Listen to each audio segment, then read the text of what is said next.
Hi, everyone. Welcome to another edition of Collateral Nation. I actually planned this to be all about the excuses that we make in order not to work out, not to walk, not to try to improve our circulation over the winter months.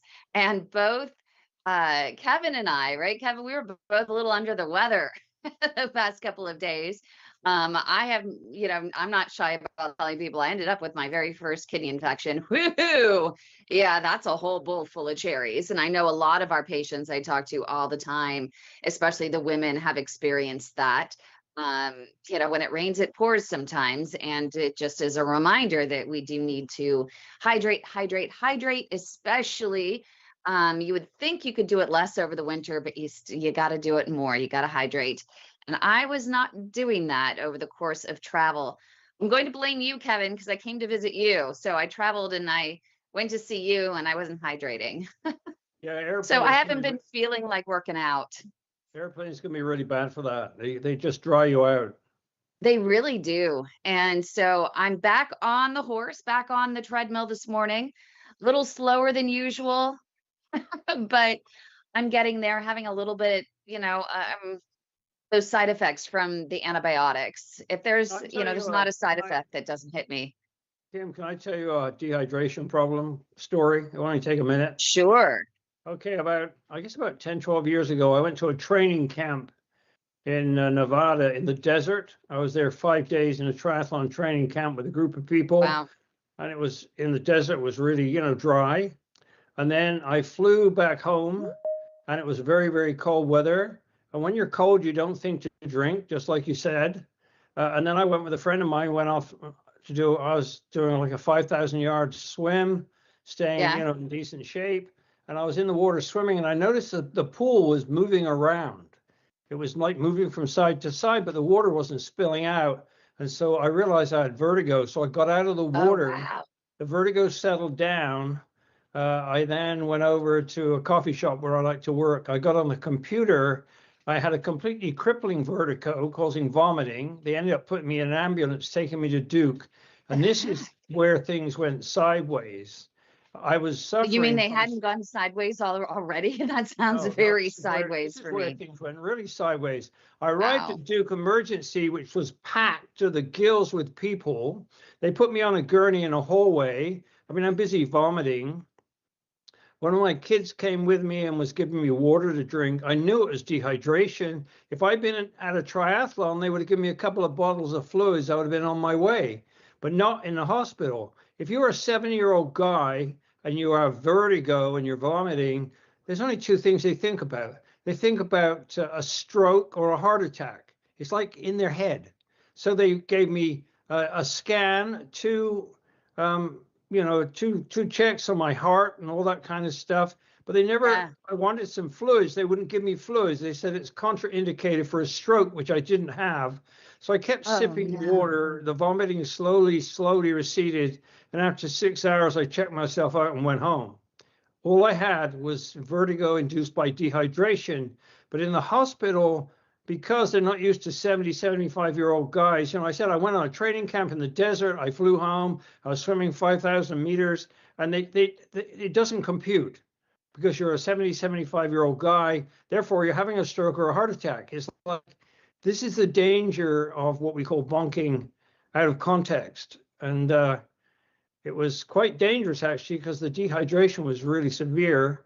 And once I got Wow. hydrated again, I learned a valuable lesson. When it's cold, as you said, remember to drink, because especially if you're working out, you can feel like you don't need to drink because it's cold, but you really do. So Yeah. I that's mean, that. even if it's hot liquids or something, you got to drink something. I keep the Absolutely. teapot. I have a big teapot that I keep on it's a plug-in, keep it on all day. And every hour I'm walking over there getting another cup of tea. I do 2 green teas per day. So I only use one tea bag and I do the first tea bag and then I do another tea bag. And then I just get a mint tea or hibiscus tea. Hibiscus is really good for your arteries. So I'll do a hibiscus tea, but I just keep refilling throughout the day. I just need that much flavor in it, which could be, like even with the hibiscus, I can usually get 3 cups out of just one hibiscus tea bag throughout the day. So it's a good way to stay hydrated. I know we don't like to, I never drink ice water. I don't know if you've heard anything about drinking ice water. I was told, number one, for my voice, because I've been broadcasting as well and radio, they told me never to drink ice water, never to drink anything actually with ice, number one. So I always drink room temperature. But number two, they said you don't want to drink anything that is below your body temperature because it tends to shock your system. So room temperature is really good. I don't know if you agree, Kevin. No, we even drink our beer at room temperature in England. Is Oh, that no, you don't. Yes, Are we you do. serious? Yes, is that Pally at the bottom right? It looks like Disney. Disney, is that, I don't know. Is that Diana? Well, I think it might be Diana. Yeah, it comes in as Pally on my, because we were texting back and forth, and she has pretty Oh, challenging. good. I love Diana. She's family. She's right here in my backyard. Oh, Hi, okay. Diana. Hi. How are Hi, you doing everyone. this morning? We have a good live studio audience this morning. Make sure if you want to join our live studio audience, just email info at padhelp.org, and you can ask us questions, share your stories, just have a good time with us every Wednesday morning. It's a lot of fun. Diana, this is your first time joining the Collateral Nation. Yes. Are you able to hear me? We are. Okay, great. Are you Pally? So what's going on? She had a new doctor. She got a new doctor this week. I'm so excited. This woman, this doctor is like a freaking powerhouse. She's the force to be reckoned with. Yeah, so I think I struggle a lot with my arteries just reclogging a lot. And so this new doctor, she's kind of recommending something called Art Assist instead of doing something in my arteries, like physically going into my arteries for now.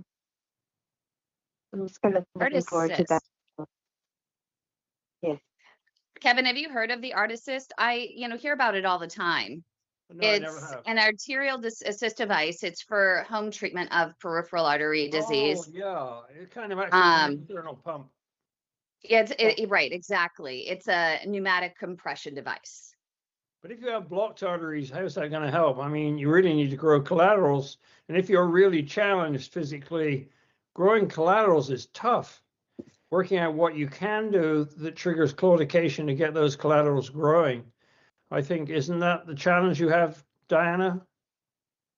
Yeah, I think she really needs to grow collateral vessels. And that's why I was wondering, not just Art Assist, because Art Assist, my understanding of it is that you put on these cuffs and they just help to circulate flow. But I don't know, maybe maximizing the flow in the collateral vessels that you have that are rerouting blood flow around the arteries. But there's another one that we're going to be, I just talked to, it's called BioTab. And supposedly with BioTab, I'm going to look that up really quick. But BioTab, they actually have, I think theirs works a little bit differently. It is still in-home compression therapy, but I think it's supposed to help generate, and I could be wrong, generate collateral vessels. And you know what? Actually, Diana, I know this doesn't sound really fun, but there is something they use for orthopedic. And I understand Diana's, I've talked to her doctors before, not this new one, but in her situation, she had, and this is why I always say, number one, if you can delay a procedure or completely eliminate the need for a procedure, it is the best thing that you can do. Walking is literally the only durable treatment for PAD. It's 100% the only durable treatment. She ended up becoming the guinea pig for a newer device. Diana, do you mind if I say what it is? Go for it. It's these tacks that the FDA took off the market. I still think we should report your situation. The doctor was in there and just had a field day with placing these tacks. It's almost like a stapler. So instead of a full stent, the whole idea of these tacks is just like a stapler. So if they cause trauma to the vessel, meaning they go into the artery and they dissect the vessel. However, if they ice cream scoop it with a catheter, or a piece of it kind of peels off or whatever, they can just go in with this little, almost like a staple gun, and just tack it, and just, just that piece, so you don't have this big long stent in there. Well, they put a whole bunch in, which is only meant for literally using maybe one, maybe two per patient, but they used a whole bunch, I think more than a dozen or some ridiculous number. And there was not only too many, but they were oversized. They were too big for the artery.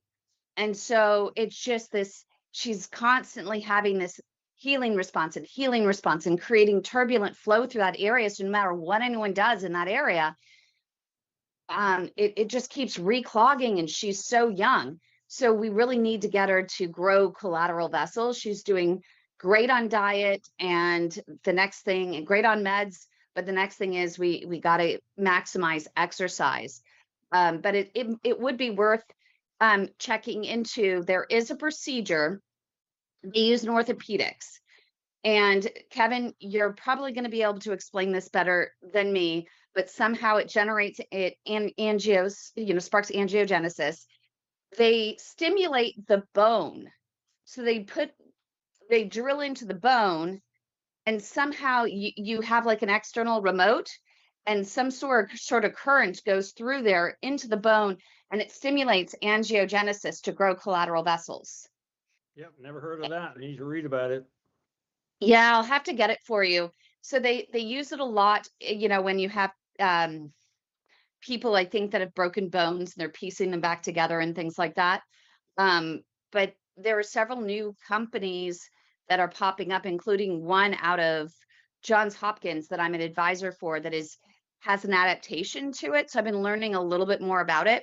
Still not perfect on it, but it seems really promising for situations, Diana, like yours, where you need to stimulate this collateral vessel growth. I don't know if anyone's doing it in the area, but I can certainly ask. I'd like to read about that if you come up with a link, a paper or something. Yeah, I can go into, the problem is I'm a little under the weather, still, as I said in the beginning. I'm not so in a rush. My head's not quite, so I'm just not quite explaining things probably in the way I would want to. But I will see if I can find something on it. But Diana, do you have any questions for Kevin in terms of what you're experiencing that you could use help with? Right now, a lot of it is the mobility. Even when I try to walk, if I walk too much, I'll start a wound on my foot. Hmm. And so actually, the doctor she said, I had compromised skin on my one toe, and just to keep an eye on it. And at the moment, I try to hit at least 3,000 steps a day. 4,000 is an amazing day. And if I'm under 1,000, I get worried. I try to move around, and it's not ever like a constant period of walking, but it's just throughout the day. I try to get as much as possible. You said you're already doing those kind of toe exercises to wake up your toes. Is that right? Yeah. So the toe exercises that you have posted in some of your videos, I do try to do those. And then my physical therapist also, very similar to the exercise that you had recommended with the toes, for my ankle to go right and left. Because I also have foot on my left foot. The real challenge is, how do you trigger claudication if there's so much pain and dysfunction with respect to getting lesions? How do you trigger that claudication to tell your body that you need the collaterals? It's like a catch-22. I mean, if you don't trigger the collaterals, you'll continue to have progressive problems. And so you need to do that, but the issues you're struggling with are preventing you from growing the collaterals. To me, it's a conundrum. It's up to us to work out a solution. I'm not quite sure what it is. You said you can't swim because of infections. And anyway, swimming is not a great way to trigger collaterals. It's just a good way to get cardiovascular training. I know I can trigger claudication in a number of ways. One is if I do, a heavy squat without warming up very much, it'll do it, things like that. But you've got to find a way to get that claudication, especially in your calves, which is to me the first trigger. I mean, you get numb feet and all that stuff, but if you can trigger claudication somehow, your body will know you need the collaterals. It really is a catch-22 you have. Okay. Oh, yeah. Okay. Thanks. I'll try to see what I can come up with. Yeah, I wish I could give you a simple answer. I know if you have low impact, that impact tends to increase collaterals, but that's the last thing you need to do. On an elliptical machine, it doesn't really do anything in that direction. It's good for training. If there's some gizmo with electrical shocks that triggers collateral growth, I sure as hell would like to know about it, because that would be extremely useful. And I'm sure it's probably designed for improving bone repair, because bones Yeah, are it's a very bone growth stimulator. Yeah, that makes sense, because the way bones work is when you break a bone and fix them. And I used to do bone surgeries. You need to once the bone is starting to heal, you need to put pressure on it in terms of gravity, and then the whole thing will remodel. So the lines of support, these trabeculae in the bone, will line up with the gravitational force, and the bone is fixed. But electricity plays a role in that. And that's probably what they're getting into. But how you can do that for collateral arteries, I have no idea. Yeah, that's what they're trying to do. So it heals fractures, but I guess they found out that through this process, they could also stimulate angiogenesis for arteries. So for collateral vessel growth. Yeah. It'd be great, because it means if you've gone through surgery, can't work out, you can still be keeping your collaterals active. If Yep. there is such a thing. And I'm trying to look. I think there's one company called Exogen.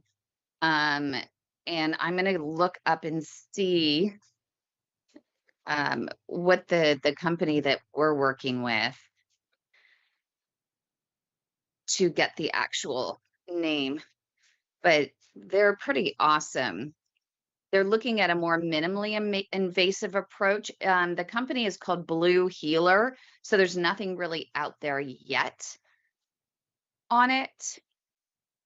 It's a student at the Center for Bioengineering, Innovation, and Design over at Johns Hopkins that's doing this with his team. They lost half the team once they graduated. So they start out, what's really cool is they start out with a real project, and the students take it really seriously.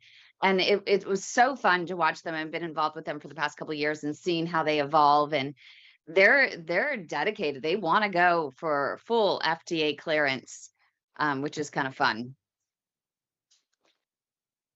But I can't seem to find anything more right now. About resistance. I mean, I don't have any documentation or anything, but it seems like when you do toe raises, that the calf muscle, it's a resistance training, like lifting weights, to go from foot on the floor to up on the metatarsals, and do that repetitively. I mean, my calf definitely tells me that it's, it could be stronger. Is there any capacity in which toe raises can be useful for developing collaterals? Or would you have to do so many thousands of them? Yeah, I could do a P.A.D. 100, but I couldn't do a P.A.D. 1000 because the muscles in the bottom of my feet would wear out, and my tibialis anterior would cramp up, like a shin splint problem.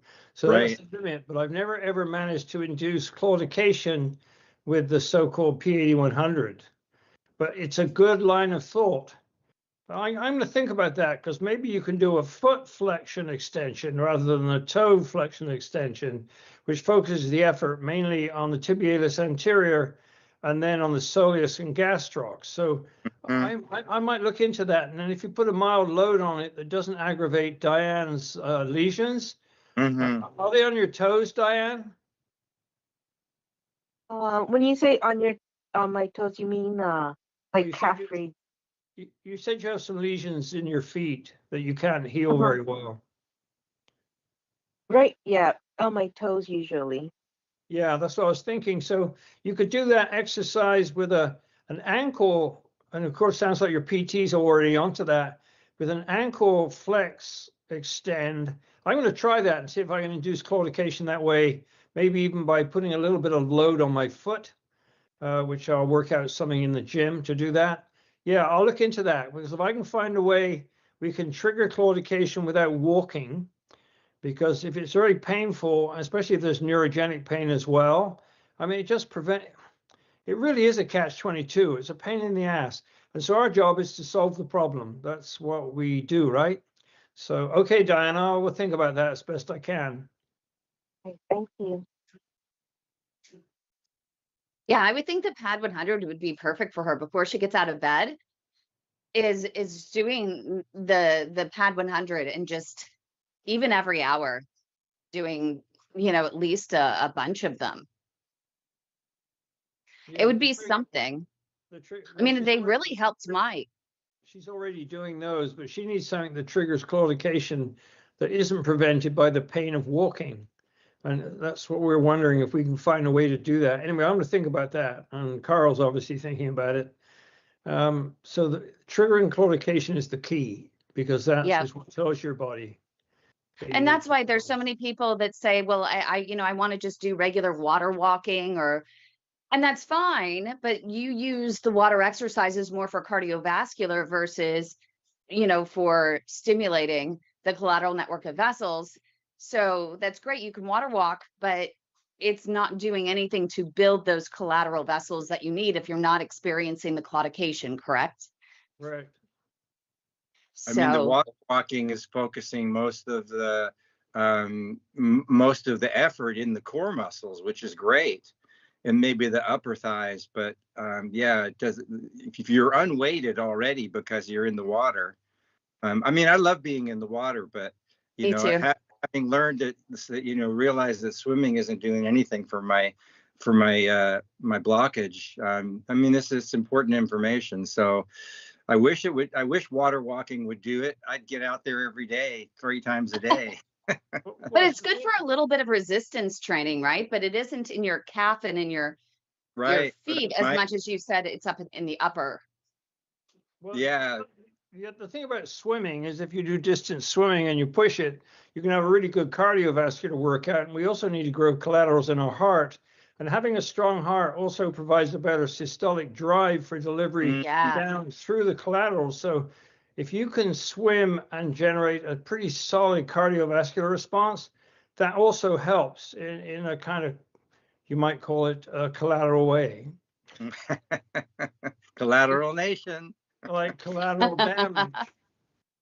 No collateral damage. It's the opposite of collateral damage. It's collateral advantage. So, Anyway, but the and thing is, Diana, said she can't swim because she gets infections. Is that right, Right. Diana? Yeah, she can't. Yeah, she can't go in the water for long periods, right?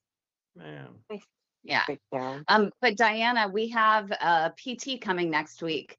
Brand new entry into our Collateral Nation. Really excited. So Dr. Eric Dipple is an interventional cardiologist focused on limb salvage in Davenport, Iowa, middle of nowhere in Iowa.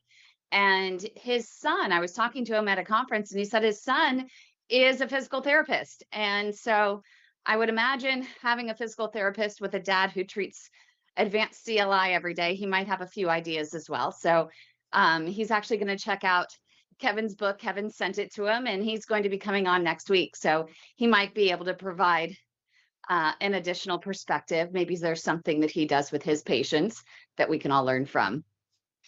Kim? Yes. I just want to talk to Diane. Was it Marina briefly?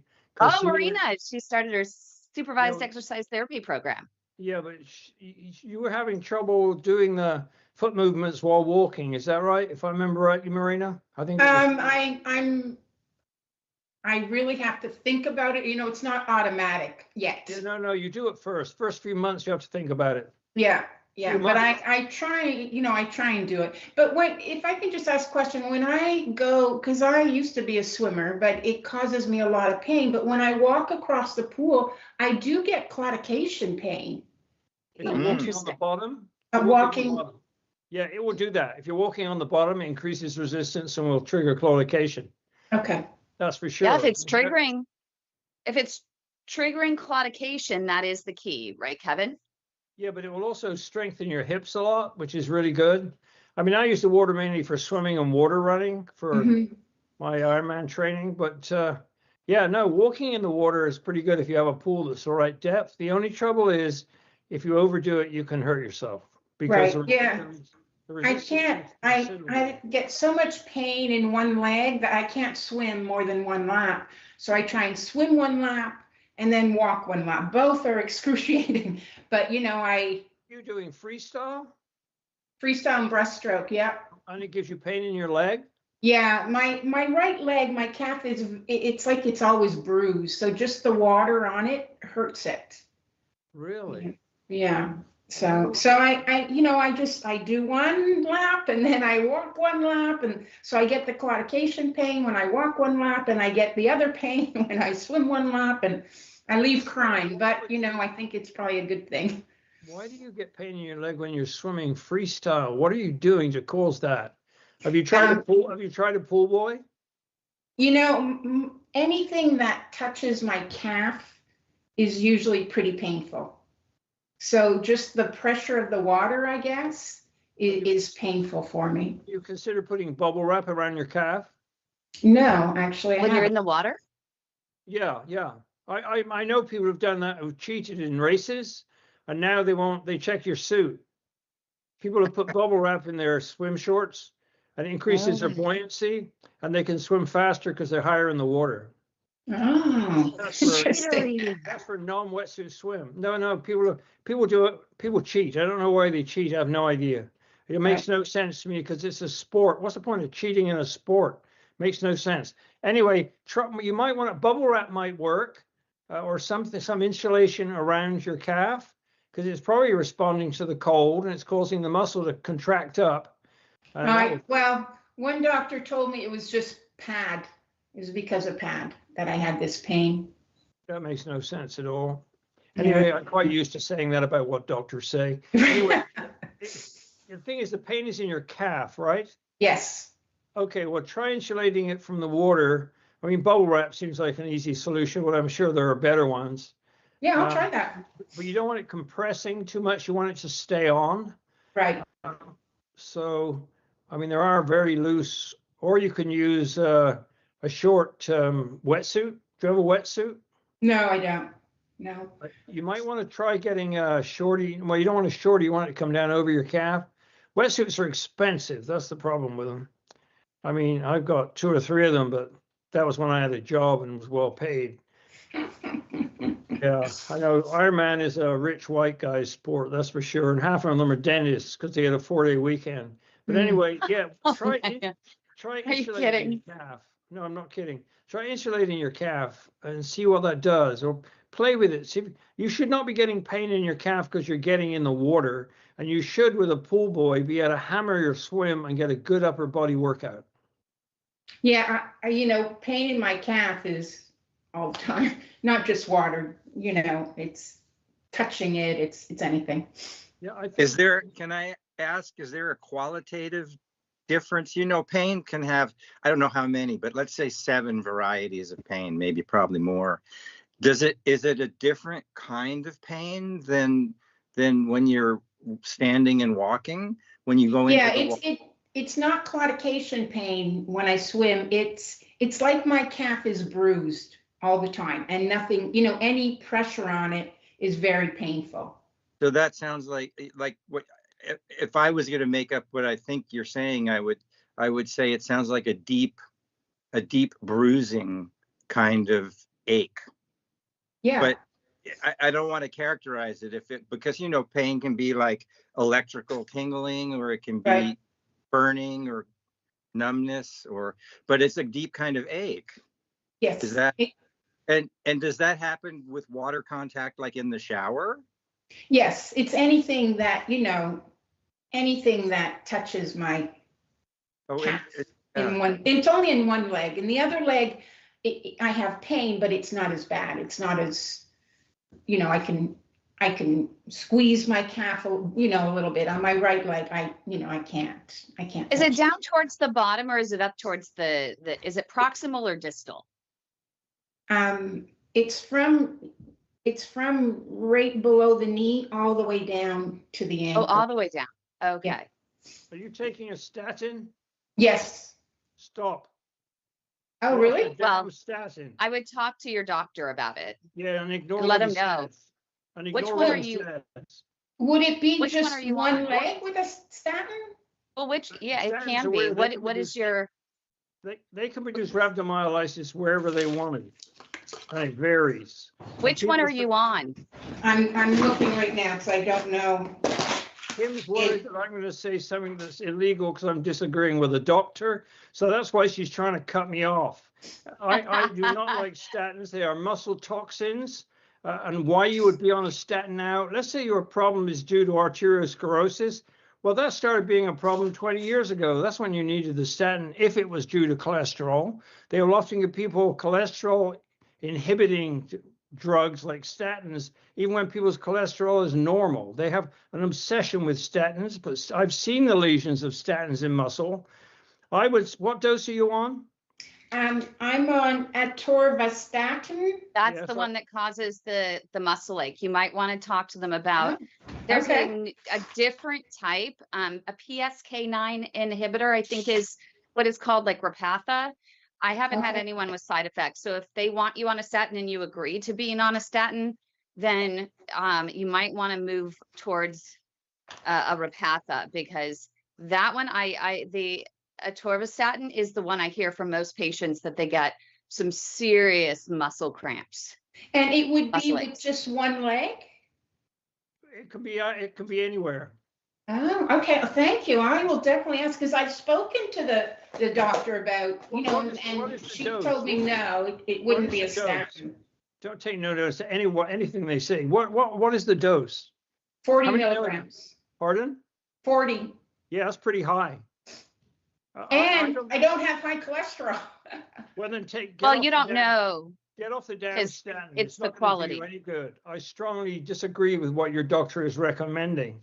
I've studied this thing. I've seen the lesions. I'm a pathologist by training.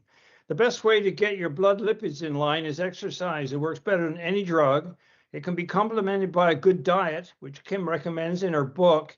But statins are bad news, and they're really bad news for people with P.A.D. because the muscles are already struggling. So It go off says the muscle statin. pain. Muscle pain is a common side effect of atorvastatin, often reported in the calves and thighs. About 15 to 20% of patients may experience muscle-related symptoms, with women reporting these symptoms more frequently in men. So if you're getting the muscle pain, they say to talk to your healthcare provider, and they actually would suggest reducing the dosage or switching medications. Don't So forget, if you don't have a double high check. cholesterol, why a statin? I mean, statins inhibit HMG-CoA reductase, the first step in cholesterol biosynthesis. They wanted me to go on a statin for hypertriglyceridemia. Triglyceride metabolism has got nothing whatsoever to do with HMG-CoA reductase directly, and so I ignored them. It's really important. And anyway, we are part of your health advisory team. Or what's the point of us talking? Yeah, no, I really appreciate it. I will definitely, I have an appointment coming up, so I'll definitely speak to them. I was put on cholesterol and high blood pressure medicine when I was diagnosed with diabetes. And the doctor told me anyone with diabetes just goes on these medicines, whether you need them or not. That So makes no sense at all. Absolutely no sense. Even our I'm Dr. disgusted Lily by it. Johnston, even Dr. Lily Johnston, she's a vascular surgeon, and we have a show every single Monday called Next Gen MD. And in 2 of the episodes, we talk about statins, and she's in the middle of it. She always believes that even if it's textbook, and by guidelines for every patient to do it. She said, you need to talk to your doctor about what's right for you, because even she doesn't believe that for every patient, you need a statin. And for every patient, you don't need to be on a high dosage of them. Every patient should be considered individually. And you should ask for an advanced lipid panel, is what she suggests in one of the episodes. An advanced lipid panel is where you look at the quality of your cholesterol, not just the quantity. And I think what Kevin is getting at is more about what is damaging your arteries that's leading to the small, dense LDL particles from becoming oxidized, things like trans fats or, the like. They become oxidized and they can eke into the damaged areas of your blood vessel and push that wall out. And it becomes heavily calcified, right? So you really got to make sure you understand what is damaging your arteries leading to this process, right? And so that's more of what you need to get into. So number one, ask for the advanced lipid panel to check the particle number. And number two, talk to them about whether reducing your dosage or switching to another, or if any is right for you at all. But watch those 2 videos at youtube.com/the @ the way to my heart, our YouTube channel. And while there, make sure, Marina, make sure everyone you subscribe, because it really helps us out a lot. Like the video too. Don't forget. But make sure on those 2 that you watch those before going to have the conversation with your doctor, because Dr. Johnston is really fair in her discussion about them, and she'll help you have a more productive discussion with your doctor. So bring a piece of paper and take some notes. I will. And she agrees with a lot of what Kevin says. Oh, by Marina, when you talk to your doctor, you could ask them if they'd consider bloodletting. Bloodletting? That is an insult against doctors. I'm unimpressed by the history of the medical profession. And the problem is they become a money machine, and the doctors go into this profession serious and they want to help the patients. But now they're at the mercy of HMOs. They have 5 minutes to think about it. They don't have time to understand lipid metabolism. It's hard enough to fill out the paperwork on the computer while they're talking to you. And so they're under horrendous pressure. But what they do with some of these drugs is actually almost criminal. And statins and beta blockers are 2 of them. I've been in discussions with physicians about these kind of things. And, my blood lipids were horrendous. I found it when I was 35. They were horrendous. My triglycerides were over 2,000. It would have killed me of pancreatic failure in my 40s. And they wanted to put me, they didn't have any drugs back then. They didn't even have statins, thank God. Anyway, I had to work it out myself. And the thing that corrected it was exercise. Exercise put my lipids to normal. I mean, my triglycerides to 150 and my HDL up to 80. So you need to track your HDL with exercise. You need to be able to get in the water and get your cardiovascular training. You need to get off of atorvastatin, in my personal opinion, is any statin at all, and see what happens. My God, you could be having calf pain because of the statin. Oh boy. Anyways, don't listen to me. I tend to rant because I get mad about it because they're not listening. They don't. I don't know. They're following a 15-year-old recipe is what they're doing. Yeah. No, I appreciate all your comments. I really do, because I'm not, I guess I haven't read enough about any of this, but I'm definitely going to speak to the doctor and see what they say and try and change it. They don't know everything. They have lots of patients with lots of different diseases. They can't know it all. Your job is to be your own doctor. Understand what's going on as best you can. Read the appropriate literature. If you have questions about that, you can ask at these sessions here. Read papers on it. It's not rocket science. I mean, you need to know a little bit of biochemistry to understand these particular lipids. And you don't need to have to understand you don't have to understand the whole of medicine. You just have to understand your bit, and that is not as intimidating as you might think. What's your training anyway? My training? Yeah. Not enough. No, I have no medical. My mother was a pediatrician, but I have no medical background whatsoever. I was an IT type of woman. Oh, you're an IT? Yeah. Oh, you're an amazingly sane one. I Carl. retired a few years Thanks for ago. coming. Oh, that was Patty. Oh, Yeah. Patty. Bye, Patty. Thanks for coming. I thought Sorry. you were asking Carl, me to you leave. stay put. I thought you were Hey, dismissing. Marina. No. Goodbye. You're dismissed. No, please stay. I have one more comment for Marina when it comes to using your feet as you. Where am I? I've disappeared. I'm not on screen anymore. Anyway, Yeah, you might have to pop out, pop in. Oh, well, don't worry about it. When it comes to using your feet in that method I described, low impact is really important. I should put that closer to the front of the training plan. Learning how you walk with distinct shoulder hip counter rotation will force your feet to come in from the side with no heel strike. And that you will find will make it much easier to manipulate your toes and feet as you walk. So you might want to. It really works. Yeah, you might want to look at that video on low impact. And I got it from Jack Hagee and Danny Dreyer's stuff years ago because I was injuring myself. So anyway, that's just one thing I wanted to say. Anyway, maybe I've talked enough now. No, I No, you appreciate didn't it. have it. But Marina, how is your supervised exercise therapy program going? What are we in, week 3? Week 5. 4. Week 5. Holy cow. I know. Oh my gosh. Week 5. I'm walking longer. Definitely walking longer. I just came from it this morning. One of my reps, I walked almost 20 minutes, but it's not pain-free by any means. I mean, maybe the first 2 minutes, but the next 18 are just brutal. So, but I think I can walk through it better now than 5 weeks ago. 5 weeks ago, after 2 minutes, 3 minutes, I had to stop. And now I look at the clock, I say, okay, 2 minutes, go 2 minutes, more 2 minutes. And then when I get to that 2 minutes, okay, another 2 minutes. Good for you. That's a good way to do it. Yeah. I have to psych myself out. I can't look at the clocks. I can't look at the time on my treadmill, because then it's been 10 minutes. I must stop, which I don't want to do that. So I just, another 2 minutes, another 2 minutes. And I was up to 20 minutes today. So it's definitely getting better. They've added a little bit of incline. So I'm at 1 on the incline and 2.2 on the speed. And, it's getting better, but it's killing me.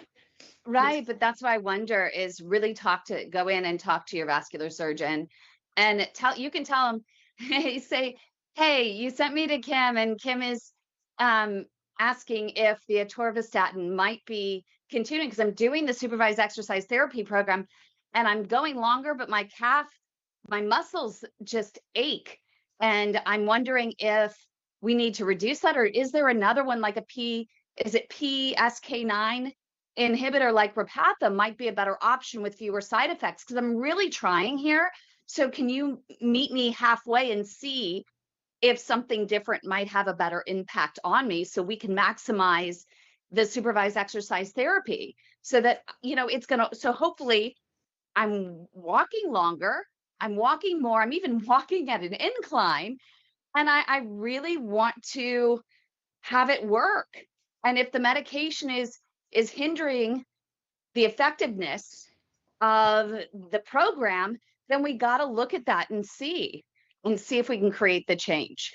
But the walking on the treadmill, when I go to this rehab thing, it's really claudication pain. It's not the same pain I get swimming or touching my legs. It's claudication pain. So, and I know that's what I have to do to keep going, but it's just not fun, and I know. No, but I hear a lot from people, and it said, 15 to 20% of people who are on that particular one experience that, and the muscle can ache even to the touch. Yeah. Oh yeah. So you, that's a sign to have that conversation with your doctor, and you have a very reasonable vascular surgeon. So I would definitely. See what happens. Stop taking it and see what happens. Period. It's your body, your life, not his. Yep. So can you report back next week? Hopefully maybe you can get that changed this week. So send him an email. If you need our help crafting an email, we can help you craft an email to send to him. It's what we do. Okay. So I should talk to the vascular surgeon, not my regular GP? Who prescribed? The GP. I wouldn't Okay, talk talk to to either of them. It's a waste of time. Who's the waste of time? The Oh, GP? don't talk to them. You know the problem. Stop taking it. Let's say you stop taking it and things are better. Good. You We tell them. can't tell people to do that though. I You can. can, but I can have Hey, the wait a minute. disclaimer to say Wait a always minute. check with your Wait a minute. doctor. Right. I'm a Right. fellow of the Royal College of Pathologists in England, which is a medical society. I have extensive medical training, so I can say my opinion. Yep. That's You can say fine. your And- opinion. and I just at need to do end the of day- disclaimer. At the end of the day, it's Marina who has to decide what she puts in her mouth, not the surgeon or the doctor. And Yep. we know that statins cause muscle damage. And if you have struggling muscles, why would you damage them further? And why would you take a drug that inhibits HMG-CoA reductase when you're not hypercholesterolemic? It makes absolutely no sense. I guess that's enough. No, I appreciate it. I have to do Oh, my disclaimer. Always check with your doctor because it is Yes. part of the evidence-based medicine. But you know what? I have to share a story with you. Kevin, you are going to appreciate this. And we've shared it. She's given me permission to share it even on LinkedIn. I didn't name her personally, but she, spoke out on LinkedIn. If you go onto my LinkedIn, you'll see my latest post. I had a patient, this patient, our member of the group, has been improving her claudication by walking. She has been doing great. This woman literally is a freaking force to be reckoned with, like Marina here, just pushing it.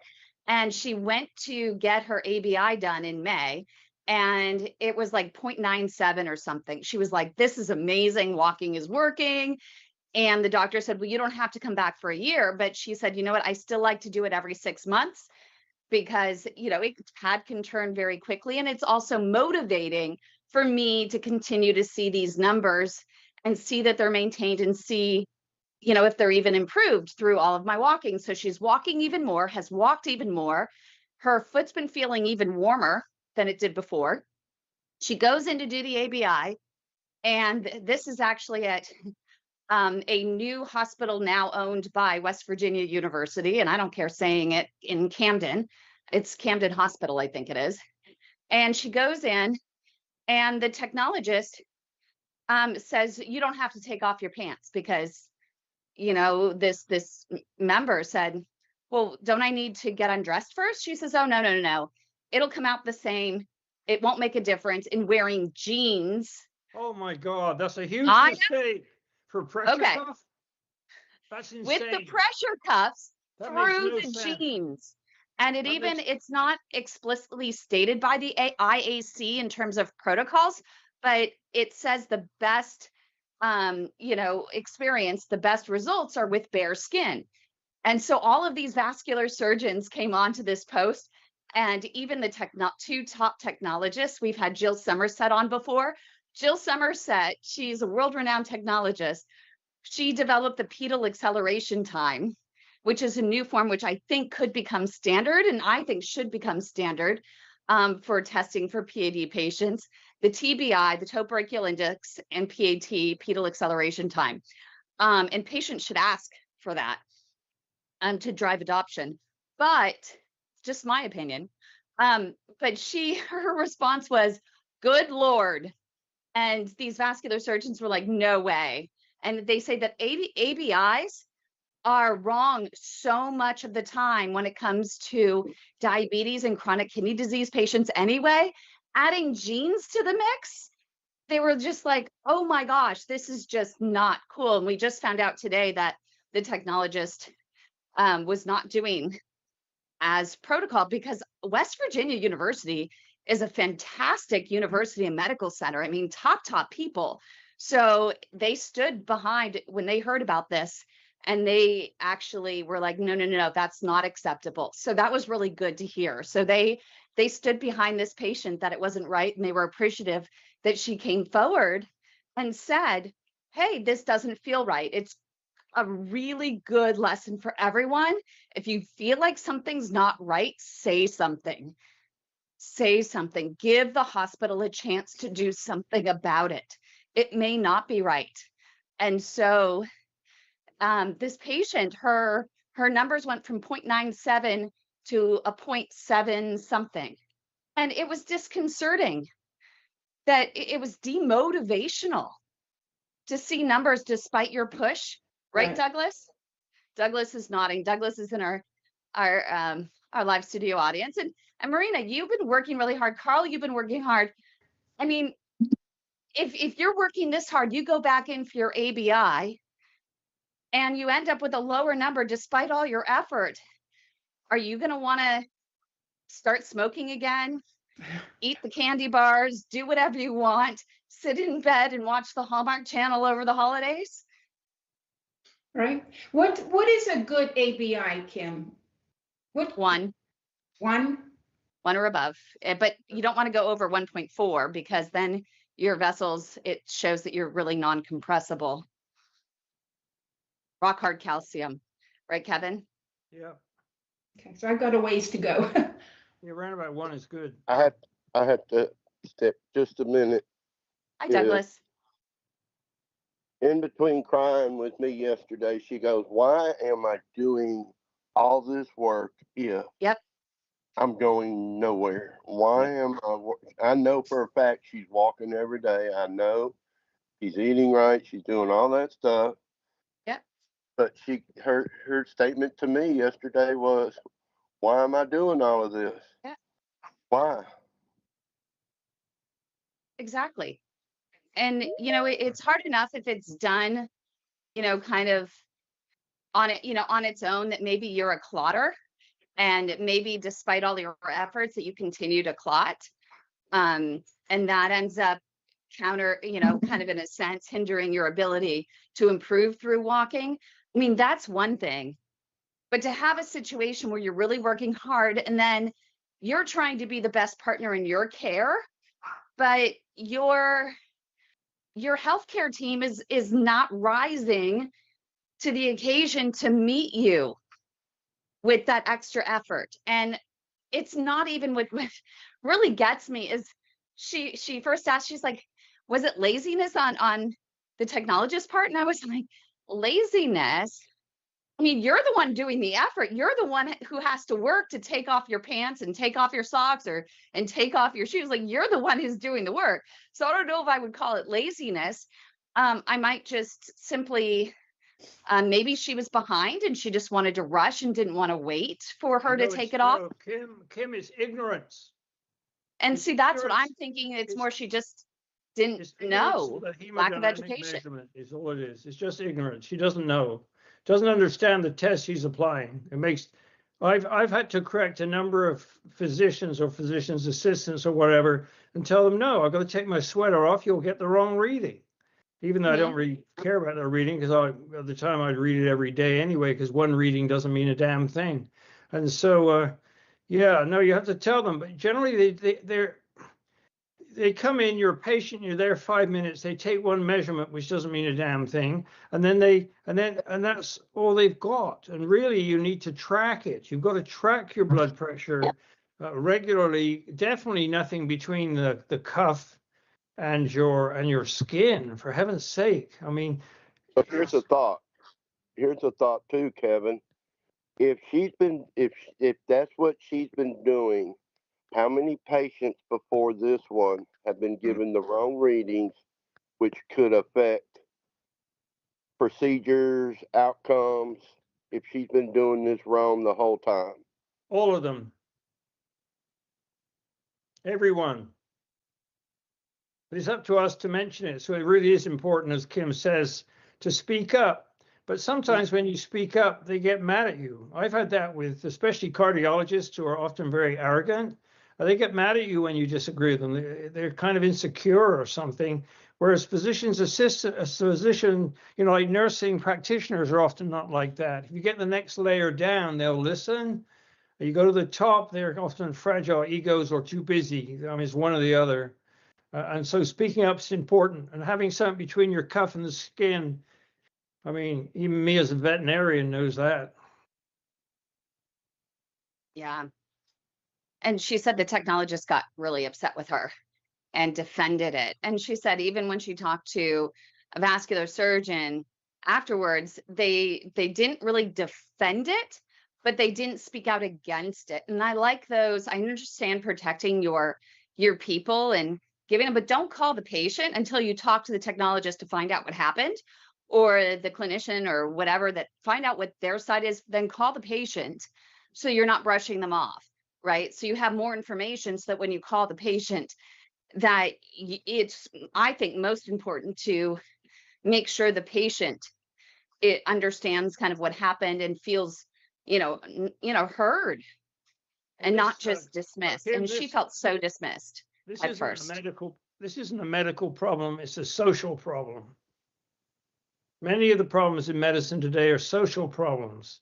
Linking up medicine, including surgery and pills, to changing lifestyle needs to be addressed much more aggressively than it is a social problem. So that's why I always encourage people to be their own physician and use physicians and surgeons as tools in your toolbox.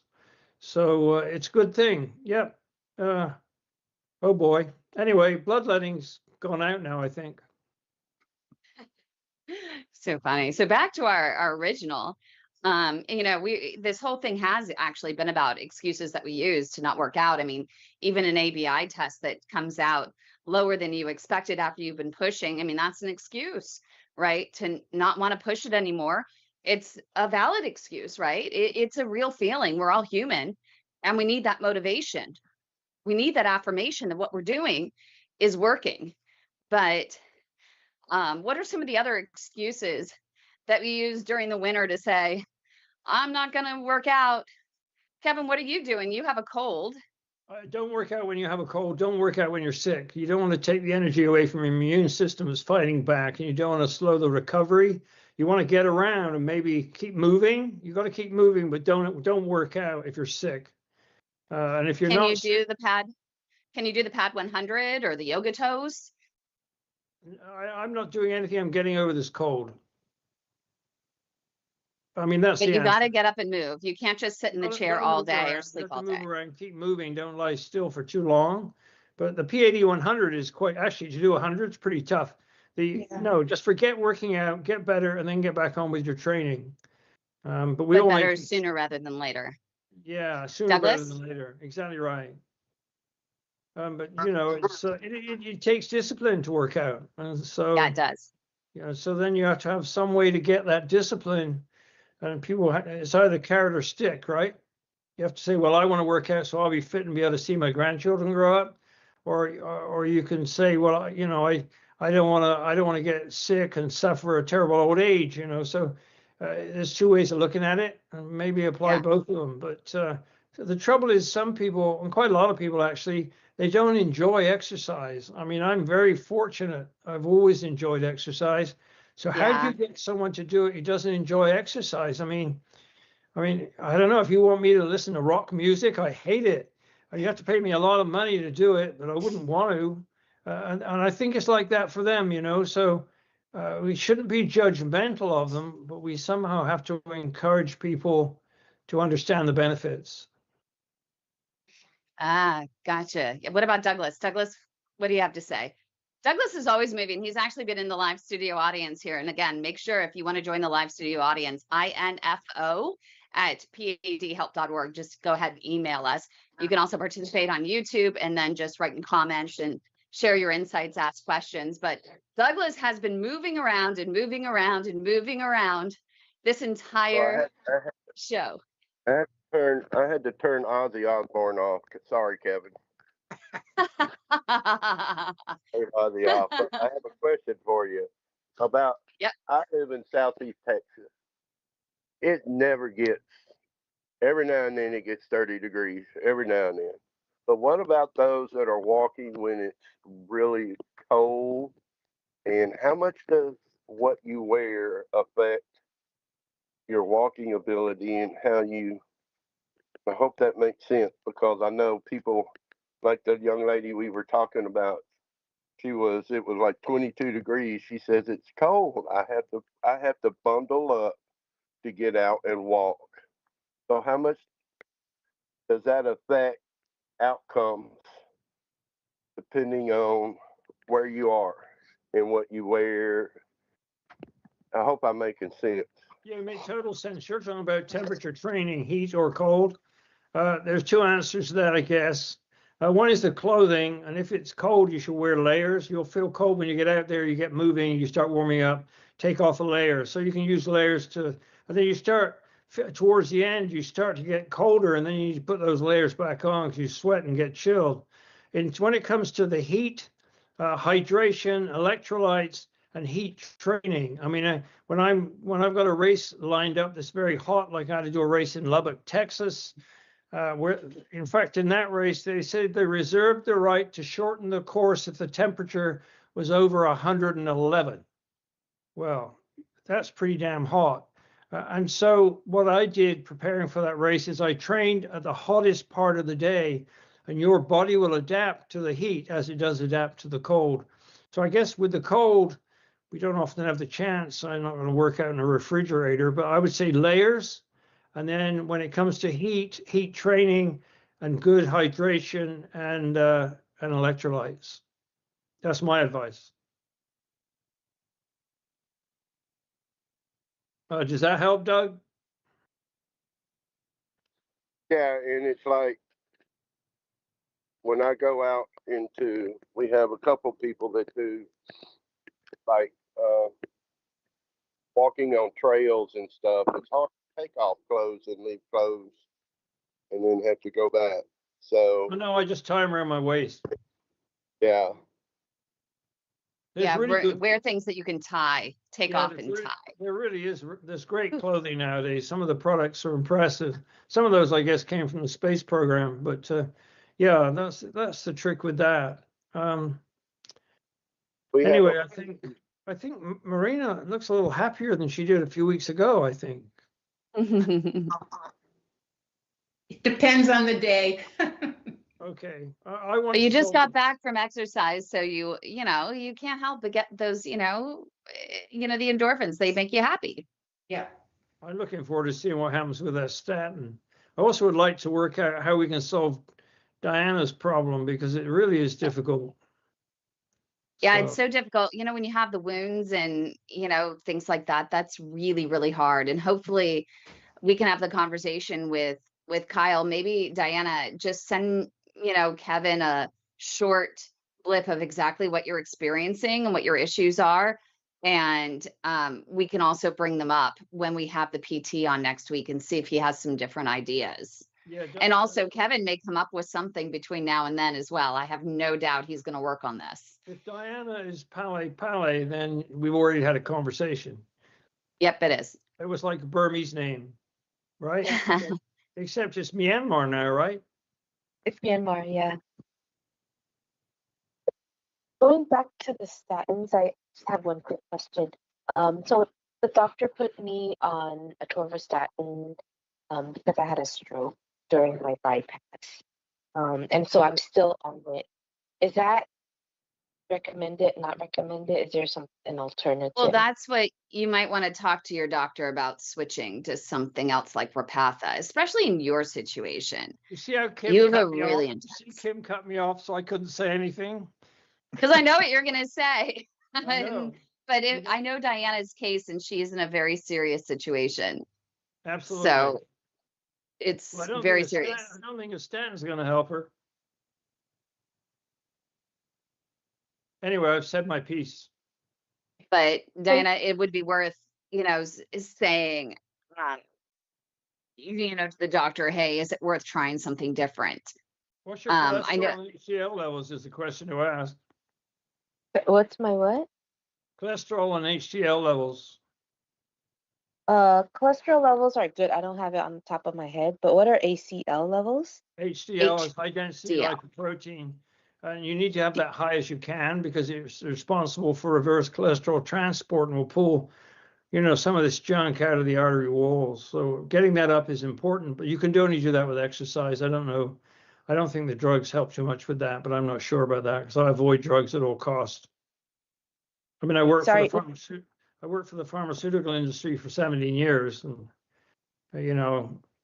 drugs are complex things, and everybody's different, and you have to decide for yourself and check whether it's helping. That's the real bottom line. Don't Don't just take the party line, because everybody is biochemically different, including you. But anyway, yeah, I heard the story from Diana, and it's quite a challenge she has, which is why I call it a catch-22. If we can help in any way, we will, Diana. Actually, Yeah. knowing you're not on your own, I find helps. Yeah, thanks.